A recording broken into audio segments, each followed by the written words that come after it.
الحمدللہ رب العالمین والصلاة والسلام علی رحمۃ للعالمین اما بعد فاعوذ باللہ من الشیطان الرجیم بسم اللہ الرحمن الرحیم۔ ناظرین، آج کا ہمارا درس شریعت صدقہ فطر کے حوالے سے ایک اہم مسئلے کی صراحت کرنا ہے۔ مسئلہ یہ ہے کہ اولاد کا صدقہ فطر باپ پر واجب ہے یا ماں پر۔ تو اس مسئلے کے اندر تین صورتیں ہیں۔ پہلی صورت تو یہ ہے کہ صدقہ فطر باپ پر واجب ہوتا ہے۔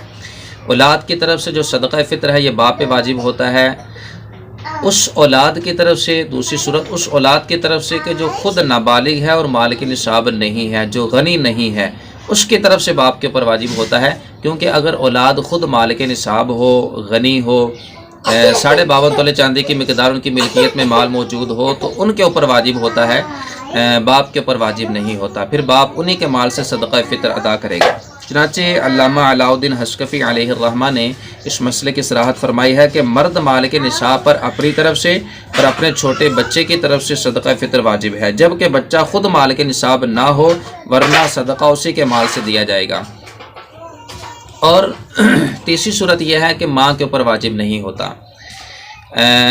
اسی حوالے سے علامہ شامی نے اس چیز کی صراحت فرمائی ہے کہ ان الام لا یجب علیہا صدقۃ اولادها الصغار، کہ ماں کے اوپر اپنی چھوٹی اولاد کا صدقہ فطر واجب نہیں ہے، چاہے اولاد مالک نصاب ہو یا نہ ہو، ماں بہرحال اس کی مکلف نہیں ہے۔ باپ سر پہ نہ بھی ہو پھر بھی ماں اس چیز کی مکلف نہیں ہے کہ اپنی چھوٹی اولاد کی طرف سے صدقہ فطر ادا کرے۔